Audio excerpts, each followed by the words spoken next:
አቶ አምነን ካረበሽኳችሁ ይቅርታ፣ ግን ደግሞ አዲስ የተገኘ ነገር ካለ ለመጠየቅ ነበር። አይ ምንም የለም። ታዲያ ምን እናድርግ? አላቅም ቤሊን፣ ጨንቆኛል። እሱን ብቻ ነው የማውቀው። ተረጋጋ። አዎ ተረጋጋ። ቢያንስ ፖሊሶቹን እንጠብቃቸው። ፖሊሶች እኮ ምንም ያደረጉ ነገር የለም እስካሁን። ቆይ እናንተ ህሊና የላችሁም እንዴ? እንዴት ነው የምታስቡት?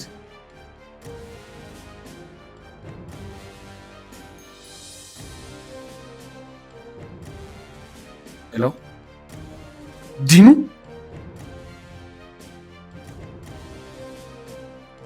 ምን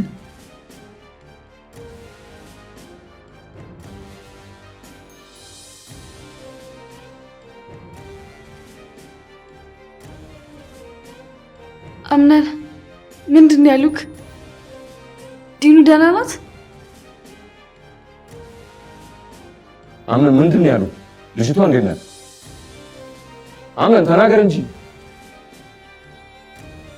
በአንድ ትልቅ መኖሪያ ቤት ውስጥ ያሉ ሰዎችን ህይወት የሚያናውጥ ትልቅ አደጋ ተከስቷል። በአንድ በኩል የወላጅን አንጀት የሚያሳርር የእገታ ድራማ ሲቀነባበር፣ በሌላ በኩል ደግሞ የቆዩ የክደትና የንብረት ይገባኛል ሚስጥሮች ፍጥጫ ብቅ እያለ ነው። ቤሊን እኔ ዛሬ እዚህ ቤት እሄዳለሁ መጣለው እናት ዛራ ስትል፣ አምነን በቁጣ ቤሊ ምን እያደረግሽ ነው ይላል። ሜርሲ መቼም ይዘሽው የመጣሽ ሻንጣ የዛች ሞርዚና መሆን አለበት። ተጠራርጋችሁ ብትወጡልኝ ምን ያክል ደስ ይለኝ ነበረ።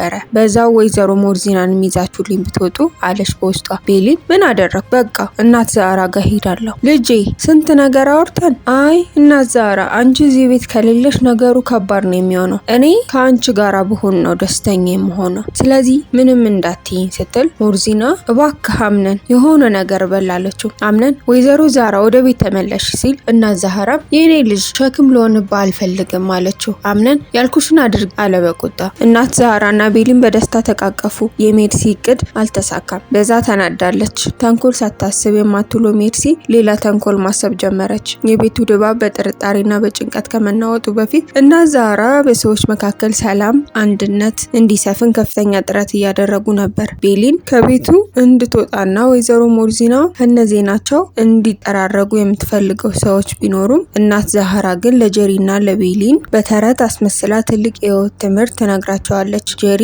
እናት ዛራ የሆነ ነገር ለማድረግ ብለን ብዙ ጥረት እናደርጋለን፣ ለምንድነው የማይሳካው ስትል ትጠይቃታለች። እናት ዛራም የመለሱት መልስ ጥልቅ ነበረ። የምንፈልገው ነገር የፈለግንበት ዓላማ ልክ ስላልሆነ ይሆናል። ማንም ሰው መልካም ነገር ከሆነ የሚያስበው ቢዘገይም ይሳካል፣ ጥሩ ካልሆነ ግን ይበላሻል በማለት ነገሯት።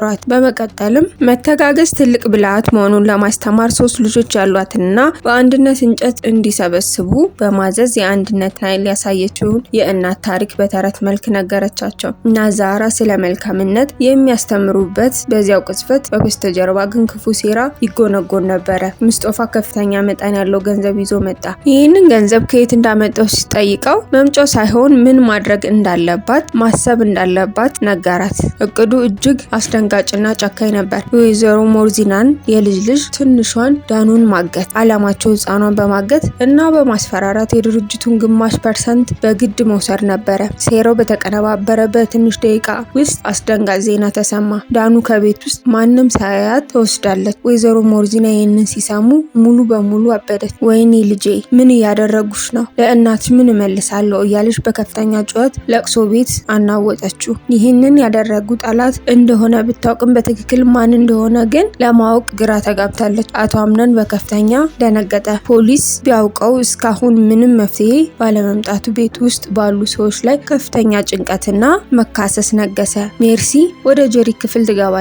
ጄሪ የባለ ትዳር ክፍል ዘው ተብሎ አይገባም ስትል፣ ሜርሲ 2 ባሎች አሉሽ ከማን ጋር እንዳለሽ ለማየት ነው የመጣሁት በማለት ታናድዳታለች። ሙስጦፋ የወንድሟን የልጅ ልጅ አምነንን ጠላት ሆኖ ሳለ የጄሪ የቀድሞ ባሏ እንደነበረ ደርሳበታለች። የወንድሟን ልጅ ለማክሰር አስባ ሙስጦፋን ወደ ቤት እንዳስገባችውና የአምነንን አታላ የወሰደችውን ብር ለሙስጦፋ እንደሰጠችው አውቃለች። ሜርሲ ለመሆኑ ሙስጠፋ የሰጠሽው ገንዘብ ከየት አመጣሽ ስትል ጄሪ ደንግጣ እሱንም ነገረሽ ብላ ትደነግጣለች። ሜርሲ አይ እሱ አልነገረኝም፣ እኔ ራሴ ነኝ የሰማኋችሁ። አምነንን ተቀብለሽ ነው ጭራሽ ሆድሽ ውስጥ ባለው ልጅ የወንድሜ ልጅ ማሰር ጀመርሽ። ይህንን ጉዳይ አምነን ማወቅ አለበት ትላለች። ጄሪ ጉዳዩን ለአምነን እንዳይነገርባትና የሆዷ ውስጥ ያለው ጽንስ እንዳይጎዳ ብላ ብትለምናትም ሜርሲ ግን ሚስጥሩን ለመደበቅ በምትኩ ሌላ ከባድ ነገር እንድታደርግላት ጠየቀቻት። ሜርሲ ሲፈንን ይህን ጉዳይ አንቺ ነሽ አይደል ያደረግሽው ትላታለች። ሲፈን ለምን ከዚህ ሁሉ ሰው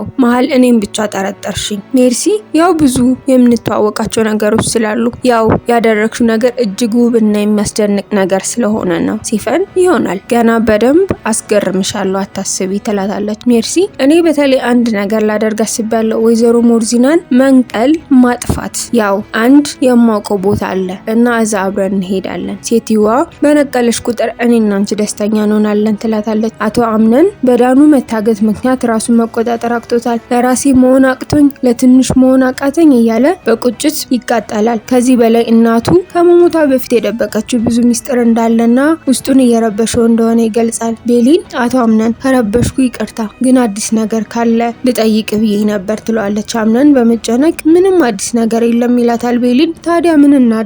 አላውቅም ቤሊን ጨንቆኛል፣ እሱን ብቻ ነው የማውቀው ይላል። ቃል ተረጋጋ፣ ቢያንስ ፖሊሶችን ጠብቃቸው ይላል። አምነን በጩኸት ፖሊሶች እስካሁን ምን አደረጉ? ያደረጉት ነገር የለም። ቆይ እናንተ ህሊና የላችሁም? እንዴት ነው የምታስቡት? ብሎ እየተበሳጨ ያለ በመሀል ስልክ ይደወላል። ስልኩን አምነን ሲያነሳው የደወሉት አጋቾቹ ነበሩ። አምነን በሰማው ነገር ደነገጠ። ስልኩንም አውርቶ ሲጨርስ ቃልና ቤሊን ዲኑ ደህና ናት ምን አሉ እያሉ በፍርሃትና በጉጉት አምነንን በጭንቀት ሆነው ይጠይቁታል። ተመልካቾቻችን የዛሬው ታሪካችን ጉዞ እዚህ ላይ ያበቃል። በቀጣይ ክፍል ምን የሚፈጠር ይመስላችኋል? ሀሳባችሁን አጋሩኝ። በሚቀጥለው ክፍል እስክንገናኝ ድረስ ታሪኩን ከወደዳችሁት ላይክ በማድረግ ለወዳጆቻችሁ በማጋራት እንዲሁም ሀሳብና አስተያየታችሁን በኮሜንት አጋሩን። ለቻናላችን አዲስ ከሆናችሁ ሰብስክራይብ በማድረግ ቤተሰብ ይሁኑ። በቀጣይ ክፍል እስከምንገናኝ ድረስ ደህና ሰንብቱ።